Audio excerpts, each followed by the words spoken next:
And back again. The title of this one is taken from this guy's preaching. I'm a Christian. Why do I feel so empty? You know why you feel empty? It's because you're worried about being a Christian too much and following men than you are about seeking the Father. How do you seek the Father? Through Christ. What does Jesus say? Knock and it shall be open. Seek and you shall find.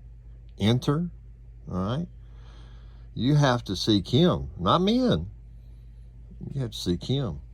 Wisdom comes from the Father, not men. All right? Now, people will tell us, well, you come to God by hearing the Word. That's right, from God, not from men. God's Word, not from men, from God. All right?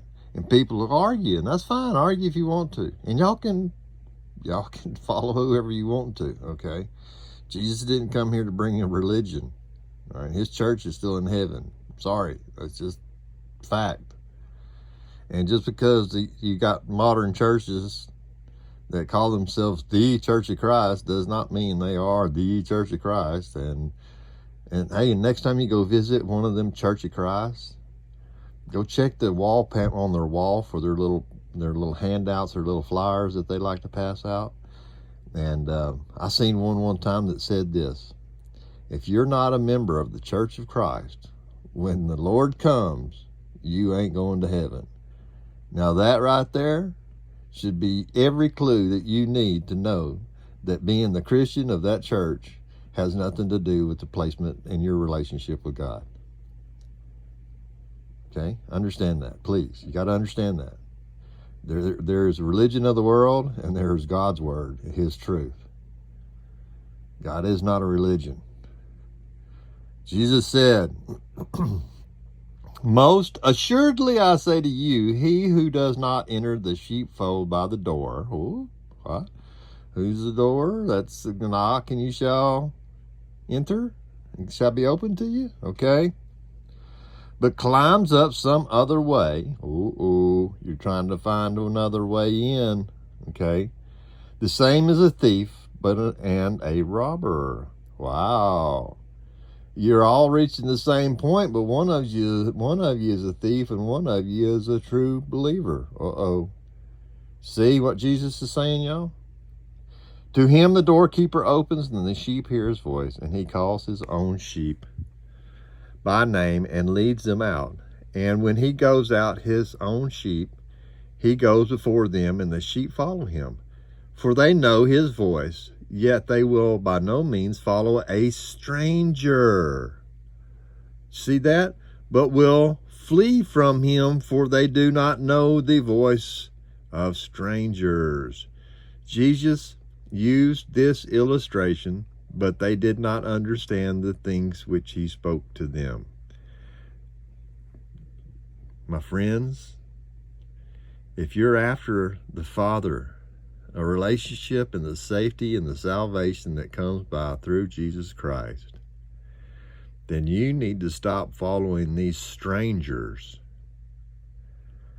Yes, there is comfort in their message. Joel Osteen is one fine preacher. I've enjoyed listening to him many times, but I know who he is. Okay, he's a stranger, and that stranger is taking you and leading you away from God. Don't you get it? It's the same thing with the rapture. The thief takes. You're taken away, you're snatched away. Does that not give y'all a clue that it's the thief that's being spoken of, not God, not Christ? Christ is not the thief. The thief comes in the ways of these strangers. And y'all have got to understand that. We are living in a day and age that is serious. And you are soon, and people will get on this bandwagon of the 666. We're waiting on the 6. We're waiting on that 666. Boy, that 666. Listen, if you're waiting on a physical mark to give you an identifying factor to make your mind up, you're behind. You already lost. Okay? The football's already down on the other side of the field, and you ain't even left in from the other side. It's over. You better decide who the strangers are and the sheepfold by the door. I hope y'all understand this. Jesus is our shepherd, and we go to the Father through him. There is no other way but to the Father except through Jesus Christ. Don't follow strangers. Be careful. Be with them, Lord.